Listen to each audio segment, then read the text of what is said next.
अकबर बिरबल फिरायला गेले. बिरबल हा ब्राह्मण होता, तुळशीला मानणारा होता. लवकर सभेत आला नाही म्हणून अकबर भेटायला आला. काय करताय? तुळशीला पाणी घालत होता. आता तो थोडासा विनोदी स्वभाव बिरबलाचा. काय करताय? काय नाही म्हणे, हिंदू धर्माची आई आहे तुळस, पाणी घालतो म्हणे. अकबर आला आणि ती तुळस उपटून टाकली. बुद्धिमान बोलत नसतात, पण बुद्धिमानाची खोड करू नका. कधी बदला घेतील काही सांगता येणार, आणि तेच सांत्वना करायला येणार पुन्हा. असं झालं का? मग एवढा कुटाने केला कोणी? आणि बुद्धिमान त्यालाच म्हणावं, घटना घडल्याबरोबर रागवत नाही, पण घटना विसरत नाही. आपण काय 2 मिनटं तापलेल्या तेव्हाप्रमाणे रागवतो आणि पुन्हा आपणच माफी मागतो. मगाशी तुझ्यावर जरा रागवलो होतो, जरा दे सोडून बरं का. बरं बरं बरं. बुद्धिमान विसरत नाही. बिरबलाची खोड आहे. तुळस उपटून टाकली. गेले शिकारीला फिरायला. आग्याचं झाड होतं. आग्या माहिती आहे तुम्हाला? त्या झाडाचे पानं जर लागले ना तर आग होती. बोंबलतो माणूस आग्याच्या झाडाला. बिरबलने लोटांगण घातलं. अकबरने विचारलं काय? म्हणे आमच्या हिंदू धर्माचा बाप आहे.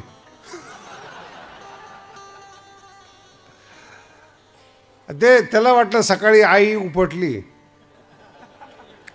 आता बाप आहे.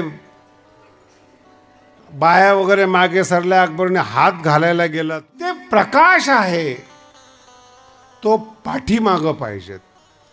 पाठीमागचा प्रकाश बुद्धीला पुढं नेतो.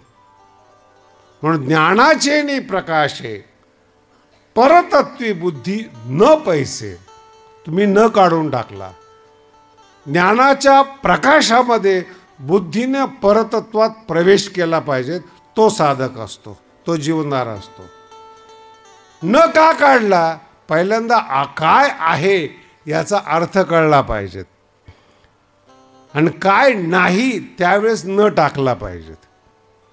ओवी बिघडत नाहीत, आपण बिघडलेलो असतो. लक्षात आलं का? म्हणून बुद्धीला प्रकाश पाहिजेत. मती शांत असते. मतीला प्रकाश सहन नाही होत. मती श्रद्धावान असते. म्हणून ज्ञानाची या प्रभेसवे. काय शब्दांची एक एक विशेषता. आणि इथेच खूप वेळ जातो ज्ञानेश्वरीचं चिंतन करत असताना. पण असं आहे, अमृताने भरलेला शब्द असतो ना, तो त्या अमृताने भरलेल्या शब्दाच्या गाठी सोडवत असताना हात अमृतानेच भरलेले असतात.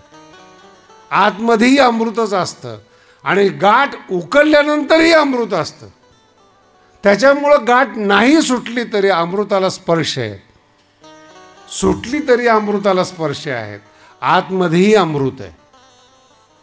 आणि हे भाग्यवंताचं काम आहे बरं का. हे ठीक आहे, मी ज्ञानोबाऱ्यांचं वर्णन तुम्ही श्रद्धेने ऐकता. ही अवस्था येणं, आपली बुद्धी त्या शब्दांना ग्रहण करणं, हे भाग्यवंताचं काम आहे. भाग्ये विनटला. हे पण काय आहे हे मुळात पहिल्यांदा कळलं पाहिजे. वास्तव काय आहेत, वस्तुस्थिती काय हे कळलं पाहिजेत. जर कळलीच नाही तर आकर्षण निर्माण होणार नाहीत, त्या रस्त्याला माणसं जाणार नाहीत. म्हणून कळायला पाहिजे पहिल्यांदा. म्हणून सांगितलं तुम्हाला. मग बुद्धी परतत्वात प्रवेश करते, तो देवाच्या द्वारामध्ये असतो. आणि ज्ञानाच्या प्रभेसवे जयाची मती. काय ज्ञानोबाऱ्यांचा शब्द आहे? ज्ञेयी पावे. पावणे म्हणजे उपलब्ध होणे. ज्ञानदेवा लाधले. आणि दिदले शब्दाचा अर्थ आहे बुद्धी. 2 गोष्टी. मिळालं, प्राप्त झालं का मिळालं, असे शब्द आहेत. नाही महाराज, आमची काय ताकद आहे, देवाच्या कृपेने मिळालं. गीतेमध्ये सुद्धा 2 शब्द आहेत. प्राप्त करा तद्विद्धी प्रणिपातेन, परिप्रश्नेन शिवाय. प्राप्त करा. आणि जो श्रद्धावान आहे त्याला मिळतं. श्रद्धावान लभते ज्ञानम. पावे पावे शब्द श्रद्धावान माणसाला मतीला पावे. आपण दोघातही बसत नाही. आपल्याकडे स्वतःचं निरीक्षण करूच नका. आपण न आपल्याला प्राप्त करू शकतो न मिळतं. आपल्याला साधना करायची आणि ती इतकी अवघड आहे. पार्याचा रवा घेता भूमी इतकी साधना करायची. आणि या साधनेला मार्गदर्शन करणारं एकमेव पुण्याचं काम आहे नामस्मरण, नामचिंतन. जो दोनच व्यक्ती जे श्रेष्ठ आहेत, शंकर आणि ब्रह्मदेव, हे दोघंही नामचिंतन करतात. याच्यापेक्षा काय नामाचा महिमा सांगावा. काल सांगितलं मी तुम्हाला, सृष्टी विश्व सृजन योग्यता आलीच आता. विश्व निर्माण करण्याची ताकद नामस्मरणाने आली. भगवान शंकर हरी हरी हरी मंत्र हा शिवाचा मंत्र आहे. रामकृष्ण वाचा भाव हा जीवाचा आत्मा, जो शिवाचा आत्मा नामजप आहे. याच्या पुढं नामाचं वर्णन करत नाही मी आणि करणार पण नाही. शिवाचा आत्मा नाम जप आहे म्हटल्यानंतर वाणी बंद होते. याच्या पुढं वाणी जात नाहीत. महाराज, पण हे दोन शंकर आणि ब्रह्मदेव यांना आम्ही पाहिले नाही. जरा एखाद्या जिवंत व्यक्तीचं उदाहरण सांगा. वाल्या कोळी आहेत, पुराण प्रसिद्ध. नाही, कशावरून त्यांनी नामचिंतन केलं. त्याच्यापेक्षा मोठा व्यक्ती म्हणजे अर्जुन. तव तुझे नामचे आम्हा नामजप यज्ञ तो परम. विश्वरूप पाहणारा तपस्वी नाही, ज्ञानी नाही, फक्त नामचिंतन करणार आहे. नामधारक या पृथ्वीवर सर्वश्रेष्ठ असतो. नामधारक. सगळे तुकोबारांचे अभंग वाचा, ज्ञानोबारांचे अभंग वाचा, नामचिंतनाला महत्त्व देतात. नामचिंतन. मी त्यातलं आज थोडं रहस्य सांगतोय तुम्हाला, जसं जमेल तसं. नामची आम्हा आवड आहे. देवाची इच्छा भक्त करत नाहीत. नाम हाच देव भक्तासाठी असतो. नामाचं चिंतन केल्यामुळं देवाला यावं लागतं, देवाला काम करावं लागतं. न सांगता करी काहीच करावं लागतं. फक्त नाम धरून ठेवावं लागतं बरं का. हे फार काल सांगितलं मी तुम्हाला. धरोणी श्रीहरी, हे असं नाही. धरोणी शब्द म्हणजे आलं मनाला देव आला असं नाही. धरोणी प्रयत्न करा परमात्म्याला नामचिंतनाला पकडायचा. पकडलं तर सुलभ आहे, नाही पकडता आलं तर दुर्लभ आहे. ज्ञानदेव म्हणे नाम हे पकडता आलं तर सर्वत्र दुर्लभ. सर्वांसाठी सर्वत्र दुर्लभ पण आहेत जर नाम धरता आलं नाही तर. मग नामचिंतक या विश्वामध्ये सर्वश्रेष्ठ आहे. त्याचं पुण्य परमार्थाला कामा येतं. दान पुण्य इतर सगळी कामं भोग प्रधान आहेत, भोग प्रदान करणारे आहेत, भगवंताच्या कामाचे नाहीत ते. म्हणून कोणताही संत नामचिंतन करतो. कोणताही संत, विशेष करून वारकरी संप्रदायातला नामधारी आपण ज्याला म्हणतो आपण. पण नाम काय हे मी पहिल्या दिवशी थोडासा विषय सांगितला. इथून येणाऱ्या नामाला वैखरी म्हणतात. आणि आपण व्यवहारामध्ये बोलत असतो. कुठून बोलतो? इथून का इथून? म्हणून एक शब्द आहे पूर्ण वारकरी संप्रदायामध्ये, घोष. नाम घोष हा शब्द कधीही मरेपर्यंत विसरू नका. नाम चिंतन वेगळं, नाम स्मरण वेगळं, नाम घोष वेगळा. नामस्मरण हे बुद्धीचं चित्ताचं काम आहे. नामचिंतन बुद्धी करत असते. नाम घोष हृदय करत असतो, आत्मा करत असतो. घोष म्हणजे वाणी जिथून जन्माला येते त्या मूळ वाणीला परावाणी म्हणतात. तुमचं नामचिंतन परावाणीतून जेव्हा होतं तेव्हा ते नाम घोषामध्ये बदलतं. असं बदलत नाही ते. ओव्या ऐका. नाम घोष गौरवे धवळले विश्व.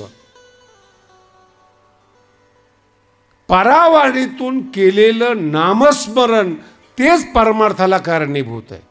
आणि परावाणीतून जेव्हा नामस्मरण होतं ना, तोंड बंद असतं. तोंडाने लोकाला ऐकू जाईल असं नामचिंतन करत नाही.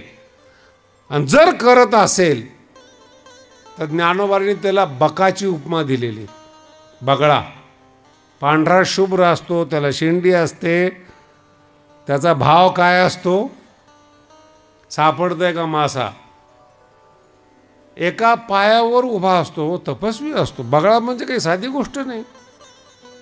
ज्ञानोबा जेव्हा एखाद्याचं उदाहरण देतात ना, मी फार गंभीरतेने विचार करतो, बगळाच का निवडला? त्याच्या मनातला भाव वेगळा आहे आणि त्याची कृती तपस्वीची. एका पायावर उभा राहतो तो आणि फक्त मासा पाहतो. इतर लोक त्याला तपस्वी समजतात. तुमच्यासारखे आमचे गुरु बसतच नाहीत. आमचे गुरु उपवासच करतात. व आता खूप आहेत. मी एका ठिकाणी गेल्यानंतरचे प्रश्न आहेत. माझ्या अगोदरचे कीर्तनकार जेवून गेले होते. त्यांनी स्वतः स्वयंपाक केला. दुसऱ्या दिवशी माझं कीर्तन. ती बाई सगळं स्वयंपाक स्वच्छ करून बाहेर निघून गेली. आम्ही चहाची वाट पाहतो. अर्ध्या तासाने ती बाई आली. म्हणजे महाराज चहा नाही केला. नाही कळालं तुम्हाला? महाराज काही चहा करण्यासाठी असतो का? नाही, पण जे करतात ते आचार्य असतात. ते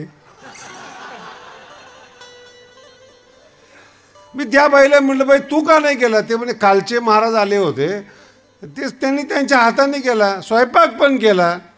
कांदा लसूण चालत नाही. कांदा लसूण ह्या गोष्टी ईश्वर प्राप्ती करून देतात का? ज्या ईश्वराने निर्माण केलेल्या आहेत. हे तर ठीक आहे. काही काही महाराज फार भाग्यवान आहेत. स्त्रीच्या हातच खात नाहीत ते. नंतर कळतं लग्न केल्याशिवाय पर्याय नाही. जनतेला दाखवतात. काही स्वतः पाणी आणतात. मी आता हे साधूचे किती प्रकार हरिपाठात कशाला यांचं नाव घेतोय मलाही माहीत नाही. नामपाठ मौन. तुमच्या नादाने मी पण कधी कधी विसरतो. प्रपंचाविषयी येतं. नामचिंतन घोष परावाणीतून झालं पाहिजे.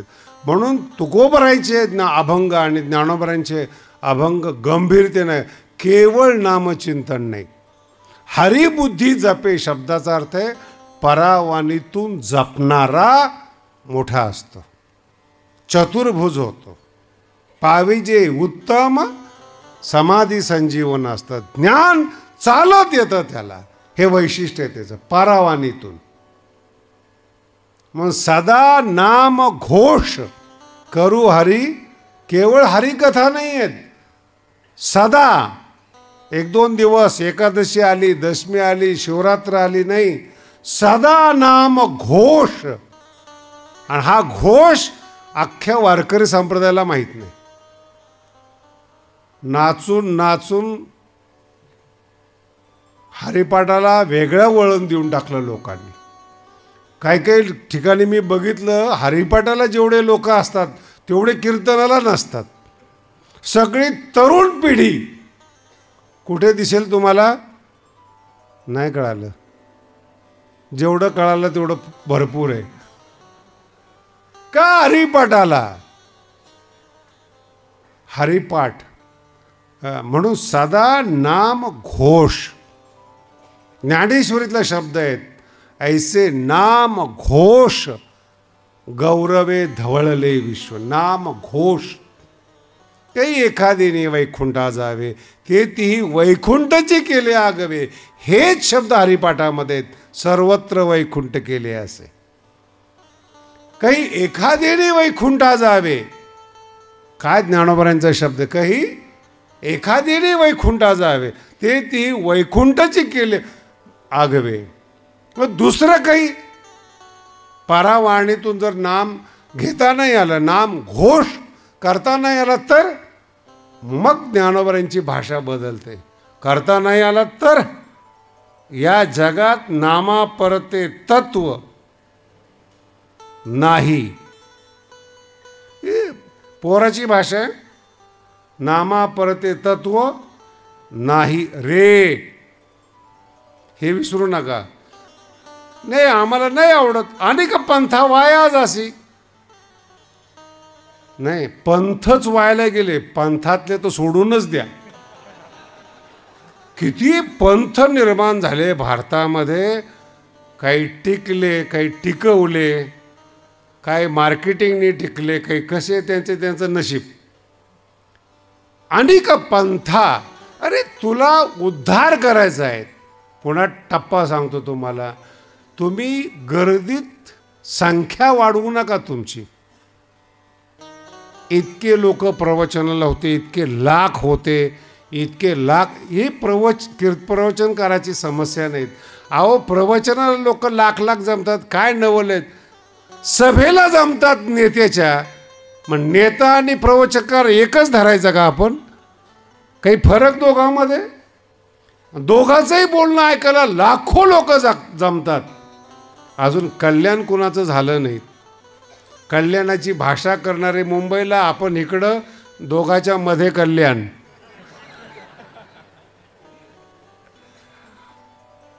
भेटच होत नाही कल्याणाची. नेत्याच्या भाषणाला गर्दी होते, प्रवचनाला गर्दी होते.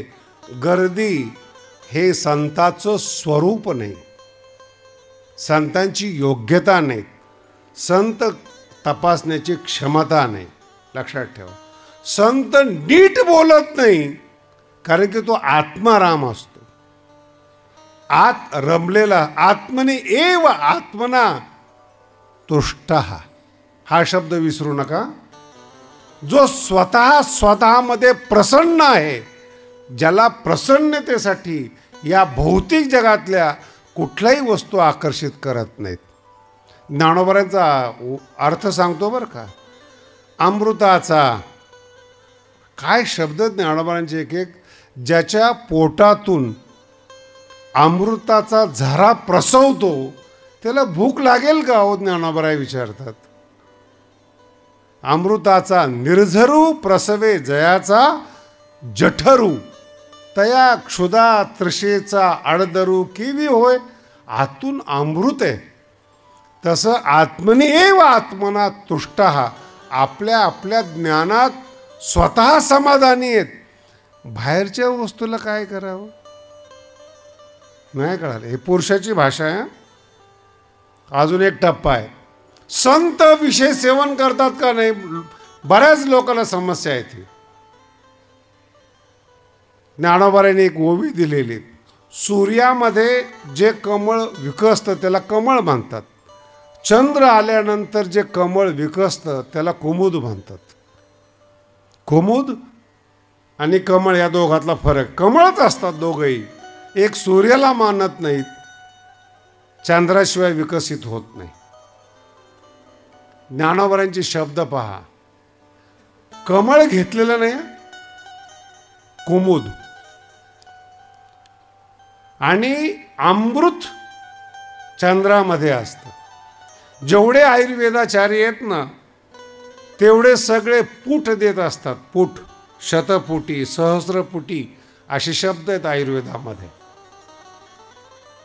की चंद्राचा प्रकाश पडल्यानंतर ते पूट देतात त्याला. किती वेळा गाळलं, किती वेळा काय केलं, त्याला पूट म्हणतात. चंद्राच्या प्रकाशामध्ये पूट देणं म्हणतात. पूट, काही अग्नीचं पूट देतात, काही चंद्रामध्ये पूट देतात. वेगळे वेगळे पूट देण्याची प्रथा आहे त्यांची.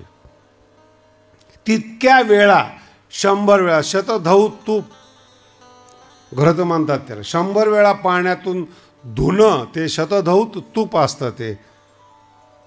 तर मी आयुर्वेद सांगत बसलो बरं का विनाकारण तुमच्याकडे पाहून.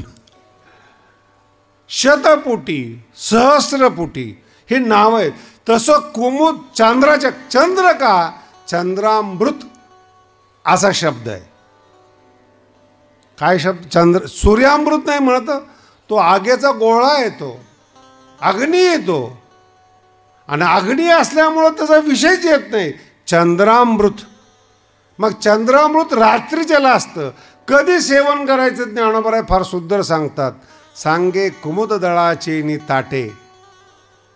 बसायचं सुद्धा कुठं, कुणाच्या घरात जेवायचं, चहा पाणी कुठं करायचं फार शास्त्रकार वेगळं सांगतात बरं का. वारकरी जर दारुड्याबरोबर बसला ना तर लोक विनाकारण संशय घेतात. कशी काय मित्रता? रात्रीच्याला घेत असेल.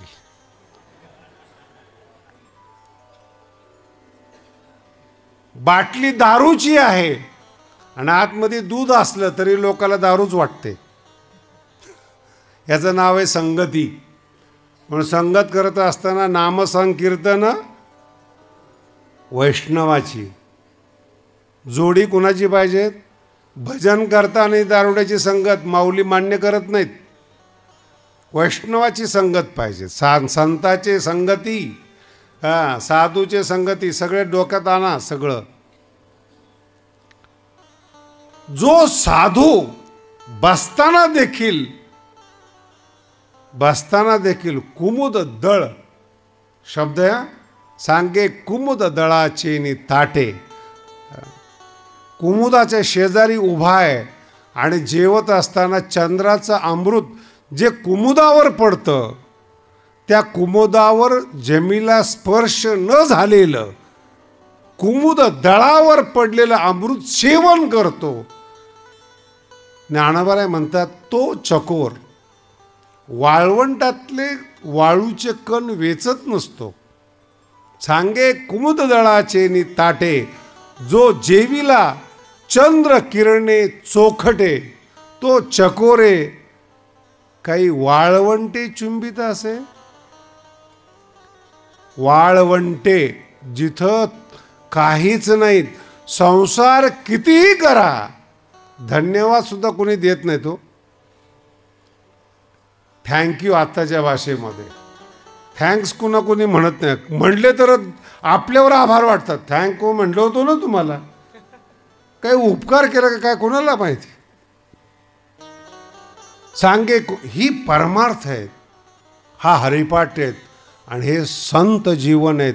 इतकं मजबूत आहेत, शुद्ध आहेत आणि पवित्र आहेत. पहिल्यांदा संत जीवन समजून घ्या, मग संतावर टीका करा. उचलली जीभ लावली टाळायला असं करू नका. ज्यांना तुम्ही संत मानतायत त्यांना तुम्ही संत मानलेत. परमार्थातल्या लोकांनी त्यांना संत मानलेला नाहीत. तुम्ही मानलेल्या संताला तुम्ही भाळता, हा तुमचा दोष आहे. ज्ञानोबा सांगेल त्यांना माना, ते संत आहेत. आणि ते संत सांगे कुमुद दळाचेनी ताटे नामामृत गोडी. दोन्ही अर्थ एकच आहेत. ज्ञानेश्वरी आणि हरिपाठ एकत्र करून सांगतोय तुम्हाला आज. कोण? नाम घोष गौरवे धवळले विश्व. आणि हे नामचिंतन करत असताना, नाम घोष करत असताना दुसरं साधन आपल्या जीवनामध्ये नको. अन्यथा अनेक पंथा वाया जासी. 2 शब्द आलेले आहेत बरं का हरिपाठामध्ये. पंथ शब्द आलेला आहे, पंथ, आणि दुर्गम शब्द आलेला आहे. हे 2 शब्द वेगळे वेगळे आहेत ना. गरीब माणसं रस्त्याने जातात आणि ट्रेकिंग करणारी जी माणसं असतात ना, ते रस्ता नसलेल्या डोंगरावर चढतात. असे 2 प्रकारची माणसं आहेत. शास्त्राभ्यास करणारी. ज्ञानेश्वरीत खूप सुंदर वर्णन केलेलं या लोकांचं. करिता जाती भोकसे बुद्ध्याधिकांचे. अभ्यास करणं एवढं सोपं नाही बरं. अर्थ समजून घेणं, बोलणं फार कठीण आहे. सिद्धांतच लक्षात येत नाही. कंटाळतात माणसं सिद्धांताला. कधी कधी असं होतं सिद्धांत कंटाळतो त्यांना, का आले आमच्याकडे, नाही समजत त्यांना, काय करणार त्यांना. मग साधू संत असतात ते सांगतात, अच्छा आहे, सेवा करो कभी ना कभी ज्ञान होगा. काय म्हणतात ते, अभ्यास करू नका, सेवा करा. तुम्ही अनुभव तुमचे जेवढे संत आहेत ना, ज्ञान प्राप्त करा नाही म्हणतात, सेवा करो साधू की कभी ना कभी कृपा होगी. कभी होगी बाई. नरदेह निघून चाललाय, वेळ निघून चालली. नामचिंतन हरिमुखे म्हणा, हरिमुखे म्हणा. ज्ञानोबराय म्हणतात, पंथ सोडून दे आणि दुर्गम रस्ता सोडून दे. वाया तू दुर्गमा न घाली मन, मन सुद्धा जाऊ देऊ नको. पुन्हा सांगतो तुम्हाला अर्थ. आमची जी लोक आहेत, माझे मित्रमंडळी, फार आमची चेष्टा होते त्यांच्यामध्ये. काही चांगल्या लोकांना म्हणणारे आहेत, काही कसे, काही कसे. एक वाद तयार असतो, तुम्ही द्वैती का अद्वैती का अद्वैवादी का चिद्विलासवादी.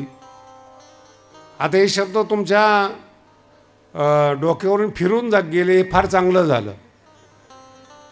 मला विचारतात, शास्त्रजी तुम्ही काय मानता, द्वैत अद्वैत चिद्विलास. मी म्हणते, कुणी सांगितलं मानायला, मी माऊलीला मानतो, एवढंच माझ्यासाठी भरपूर आहे. हे बुद्धीचे खेळ आहेत, हे बुद्धीचं वैभव नाही आहेत. आणि अद्वैत झाला म्हणून काय ब्रह्म भेटणार आहे? अद्वैत झाला काय चिद, तुझी योग्यता तू सांग मला, तू कोण आहेस, तुला काय मिळालं. वाया तू दुर्गमा, किती दुर्गमा मन नको घालू. त्याचे 3 टप्पे सांगितलेले आहेत. चहोवेदी, वेदाचा अभ्यास अवघड आहे, शास्त्रांना समन्वय साधणं अवघड आहे. 6 शास्त्री आणि 18 पुराण. बघा, वेदामध्ये जे ज्ञान आहेत त्याचे जे विभाग आहेत ते शास्त्रात आहेत. हरिपाठ समजून घ्या व्यवस्थित, हे वेगळे वेगळे नाहीत. वेद लिहिणारे व्यासच आहेत, शास्त्र निर्मितीला कारण व्यास आहेत, आणि 18 पुराण लिहिणारे म्हणजे वेगळे वेगळे असं नाहीत, वेगळे वेगळे टप्पे आहेत. वेदाचा अभ्यास जाणीव निर्माण करता करा. तो यथार्थ आहे का नाही तर्काने सोडवण्यासाठी शास्त्र आहेत. आणि तुमच्या माहितीसाठी सांगतो, कधीही भारतीय तत्वज्ञानावर गर्व धारण करा. जगातले सगळे शास्त्र दर्शनशास्त्रातून जन्माला आलेले आहेत, आणि दर्शनशास्त्र भारतात जन्माला आलेले आहे. मानसशास्त्र असू द्या, भारतीय शास्त्र आहेत. विचार जिथून सुरू करायला प्रारंभ होतो त्याला म्हणतात दर्शन. आणि दर्शन तयार झाल्यानंतर वेगळ्या वेगळ्या वेगळ्या टप्प्यांनी सुरुवात झाली. समन्वय फार वेगळा आहे. न्याय आणि वैशेषिक सत शब्दावर विचार करतं, सत. सांख्य आणि योग चित शब्दावर विचार करतं. आनंद शब्दावर 2 विचार करतात, मीमांसा. ब्रह्मसूत्र आणि पूर्वमीमांसा, हे तिन्ही मिळून सच्चित आनंद असं शास्त्रातून सिद्ध होतं. एकावर भार नको, एकावर इतका विचार नको की काहीतरी जीवनामध्ये मागे पुढे होईल.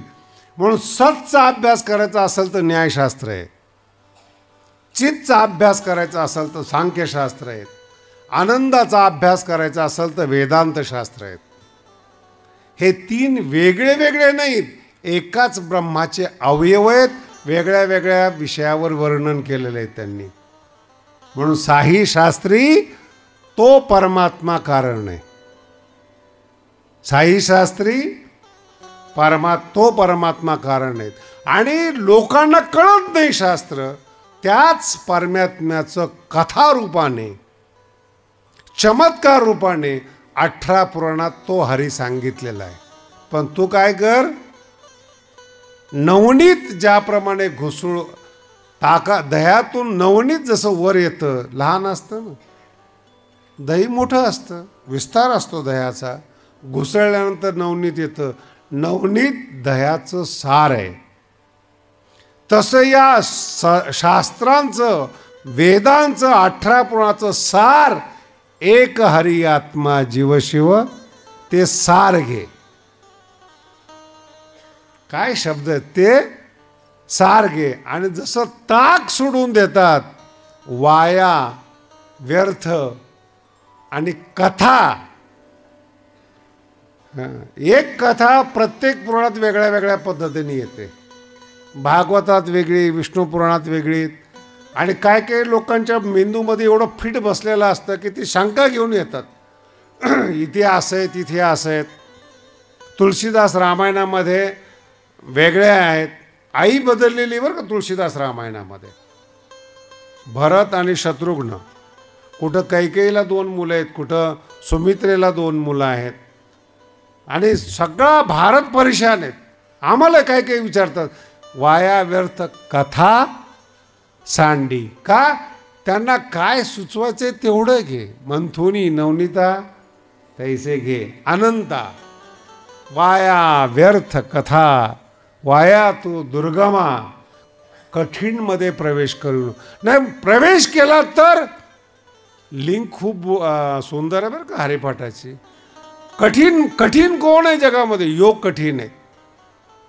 योग, याग शब्दाचा अर्थ यज्ञ आणि विधी, नीती. योग, याग, विधी, ज्ञानोबरांचे शब्द आहेत. याच्यावर विश्वास ठेवा. येणे नोहे सिद्धी. म्हणून हरिपाठामध्ये रिद्धी शब्दाचा अर्थ सांगितला होता मी, पण सिद्धी सांगितला नाही. का? सिद्धी शब्दाचा अर्थ आहे वांछित वस्तू प्राप्त होणं, याला सिद्धी म्हणतात. रिद्धी म्हणजे वाढणे, रोज संपत्ती वाढणे. रिद्धी प्रत्येक जणाकडे आहे. ती कष्ट करा, रोज पैसे वाढतात, ती रिद्धी येते. छोट्या प्रमाणात असेल, व्यापारीची मोठ्या प्रमाणात असेल, कंपनीवालीची मोठ्या प्रमाणात, पण वाढतात ना. गरिबीतून जन्माला आला, फ्लॅट घेतला, बांधकाम केलं, रिद्धीच आहे. सिद्धी आहे का नाही माहीत नाही, इच्छा केलेली मिळत नाही. पण मिळणं म्हणजे सिद्धी, त्याच्यासाठी पुण्य लागतं. येणे नो हे सिद्धी. वायाची उपाधी दांभिक धर्म येते. हे उपाधी पण आहे. बरं, किती शरीराच्या घड्या घातल्या म्हणजे शरीर अजरामर होणार आहे? बोला ना. एक श्लोक इतका सुंदर आहे, 3 लोकांचं वर्णन केलं त्या श्लोकामध्ये. मला फार आवडतो तो. 3 लोक आहेत. पहिले राजे लोक आहेत, दुसरे तपस्वी आहेत, आणि तिसऱ्या पतिव्रता आहेत. आणि सगळ्यांच्या पुढं प्रश्न लावलेले आहेत. कुठे गेले हे? वशिष्ठ, विश्वामित्र हे प्रतिसृष्टी निर्माण करणारे वैज्ञानिक ऋषी आहेत, आज कुठे आहेत? भीष्मादिकासारखे ब्रह्मचर्य राजकारण करणारे आज कुठे आहेत? सत्यक्वैव मदालसा द्रुपदजा सीता नसूयादिका. सीता अनुसया कुठे आहेत? आणि खाली उत्तर दिलेत, सर्वे काल करालचनका व्यापार सारंगता. एखादा माणूस फुटाणे खातो ना, फुटाणे म्हणजे माणसाच्या आकाराच्या मानाने फुटाण्याची साईज किती आहे, तसं काळाने या तिघांना फुटाण्याप्रमाणे खाऊन टाकलंय. उत्तर आहे त्याचं, सर्वे काल कराल चनकहा व्यापार सारंगता. खूप कठीण आहे. म्हणून येणे नोहे सिद्धी. पण या काळामध्ये ज्ञानोबरायांचे शब्द अजरामर आहे. त्यांना संतांना मोजू नका त्याच्यात. पुन्हा म्हणतात संत कुठे? इथे येत ना संत. ज्ञानेश्वरी म्हणजे कोण आहेत? आणि 3 दिवस आपण काय चिंतन केलं? भाव. भाव म्हणजे अस्तित्व. ज्ञानेश्वरीच्या रूपानं त्यांचं अस्तित्व आहे. याला चिरंजीव कल्प वैकुंठी नांदे म्हणतात. ज्ञानेश्वरी चिरंजीव आहे का नाही? तुम्ही वाचा नाही तर नाही वाचा हो, तुमचा भाग वेगळा आहे. हरिपाठ 725 वर्ष. बरं एवढंच आयुष्य आहे का हरिपाठाचं? आपण जिवंत आहे म्हणून 725 म्हणतो, अजून 700 वर्षाची म्हणतील 1400 वर्ष झाले. हरिपाठाचं वय कमी होत नाही, हे अस्तित्व आहे ज्ञानोबरायांचं. म्हणून प्रत्येक अभंग सांगितला मी, ज्ञानोबरायांचा शब्द अस्तित्व आहे. ज्ञानोबरायांचं ते शब्दामधून जिवंत आहेत. म्हणून शब्दाबरोबर जात असताना माऊलीजवळ जातो असा भाव आपल्या अंतःकरणामध्ये पाहिजे. तो त्या दिवशी आणि शब्द टोचणारच. हरिपाठ जरा जास्त टोचतो. वाया तो ती किती बोलता तो. ज्ञानदेवी यज्ञ याग क्रिया नेम, हरिविन नेम नाही. सगळ्याचं खंडन आहे. फक्त नाम घोष हाच परमार्थाचा पाया आहेत. बाकी सगळं योग याग क्रिया धर्म अधर्म माया गेले ते गेले भूतकाळया विलया. फक्त जर या जगामध्ये असेल तर नामचिंतन आहेत. त्याच्यात मग आज जरा वाईट वाटतो एवढ्या सगळ्याचं खंडन केलं. आता ती भाषाच तशी हरिपाठाची, त्याला काय करायचं तुम्ही?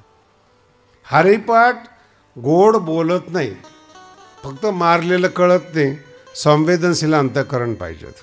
हरिपाठाची भाषा पहिल्या दिवशी आणि आजही सांगतो तुम्हाला कोणती भाषा आहे ती? पितृभाषा. बाप कधी माफ करत नसतो. पहिले कीर्तन करत असताना एक दृष्टांत सांगत होतो मी. आई आणि बाप याच्यातला फरक सांगत होतो तुम्हाला. फार सुंदर आहे. अकबर बिरबल फिरायला गेले. बिरबल हा ब्राह्मण होता, तुळशीला मानणारा होता. लवकर सभेत आला नाही म्हणून अकबर भेटायला आला. काय करताय? तुळशीला पाणी घालत होता. आता तो थोडासा विनोदी स्वभाव बिरबलाचा. काय करताय? काय नाही म्हणे, हिंदू धर्माची आई आहे तुळस, पाणी घालतो म्हणे. अकबर आला आणि ती तुळस उपटून टाकली. बुद्धिमान बोलत नसतात, पण बुद्धिमानाची खोड करू नका. कधी बदला घेतील काही सांगता येणार, आणि तेच सांत्वना करायला येणार पुन्हा. असं झालं का? मग एवढा कुटाणा केला कोणी? आणि बुद्धिमान त्यालाच म्हणावं, घटना घडल्याबरोबर रागवत नाही, पण घटना विसरत नाही.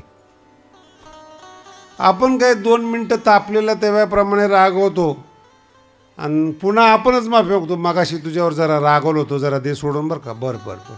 बुद्धिमान विसरत नाही. बिरबलाची खोड आहे. तुळस उपटून टाकली. गेले शिकारीला फिरायला. आग्याचं झाड होतं. आग्या माहिती आहे तुम्हाला? त्या झाडाचे पानं जर लागले ना तर आग होती. बोंबलतो माणूस आग्याच्या झाडाला. बिरबलने लोटांगण घातलं. अकबरने विचारलं काय? म्हणे आमच्या हिंदू धर्माचा बाप आहे.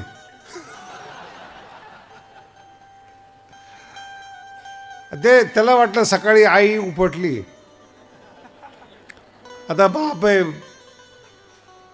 बाया वगैरे मागे सरल्या. अकबरने हात घालायला गेला. तो ते पानं लागले जे बोंबलायला सुरुवात झाली अकबराची. त्याने बिरबल काय तुम्ही आईने माफ केलं म्हणून काय बाप माफ करणार आहे का? ते मातृहृदय होतं.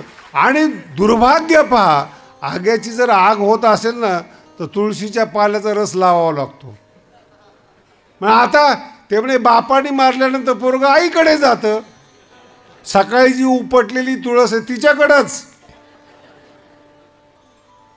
सर्व मार्ग सुगम. पुन्हा त्या तुळशीचे पानं काढल्याने रस लावला. शांत झालं. पितृ बोलतो, त्याचा राग दिसतो, त्याचं प्रेम आणि हित दिसत नाही. आई मुलाचं हित नाही पाहत, मुलाचं मन पाहते. तो प्रसन्न पाहिजे. बाप मुलाचं हित पाहतो. भविष्यात हा मुलगा कर्तृत्ववान झाला पाहिजे, मोठा झाला पाहिजेत, स्वतःच्या पायावर उभा राहिला पाहिजेत, यांनी नाव काढलं पाहिजेत, जगात सगळ्या अंगाने माझा मुलगा परिपूर्ण व्हावा, हे बापाच्या अंतःकरणातलं हित आहे. तो बोलत नाही म्हणून तो रागवतो. कळालं का तुम्हाला? बोलत नाही तो. आई मन धरते. तिच्या पोटी तुम्ही जन्माला आलात, तिला वाटतं आज नाही उद्या, आज नाही उद्या. बाप म्हणतो नाही आत्ताच झालं पाहिजे, याच टायमाला तो सुधारला पाहिजेत, मग भविष्यात त्याला त्रास होणार नाही. तसं हरिपाठाची छोटी भाषा आहेत पण कठीण भाषा आहेत. दैव हात उपजोनी करंटा ह्या शिव्या आहेत. हरिवीन जन्म आणि क्लिअर बोलणे आहेत. असं कुठल्याही बोलण्यामध्ये हरिपाठ आहे ना, शंका घेतच नाही कोणी हरिपाठावर. सिद्धी बुद्धी निधी अवघीच उपाधी जवत्या परमानंद. तुम्ही काहीही करा, बोलणारच ते. काहीही करा आणि जेवढे प्रश्न आठवतील ना तेवढेच उत्तर छोट्या हरिपाठामध्ये सगळे आलेले. कोणताही प्रश्न विचारा. भारतीय दर्शन गंभीर आहे, दिसायला दिसतं तसं, पण सगळ्या प्रश्नाचं उत्तर देणार आहे. म्हणून ज्याच्या जीवनामध्ये नाम घोष आहे, पुन्हा सांगतो, नाम घोष आहे, तो देवाच्या दारामध्ये उभा राहतो. त्याला मिळतं किंवा प्रकाश मदत करतो. तो बुद्धिमान असेल तर ज्ञानाचेनी प्रकाश आहे. परतत्वी बुद्धी पैसे, आता इथं न काढलेलं आहे. परतत्वात बुद्धी जाते. जात नसेल, ज्ञानोबा म्हणतात ते स्फूर्तीचे होऊनी असे, अंध होऊनी असे. स्फूर्ती बुद्धी अंध होऊनी असे. आणि ज्ञानोबांचे शब्द इतके गोड आहेत. तुम्ही जन्माला आलेला आहात, तुम्हाला आनंद मिळावा, तुम्ही व्यापक व्हावेत, तुमची प्रतिभा विशाल व्हावी, हे ज्ञानोबा आपल्याला शिकवतात.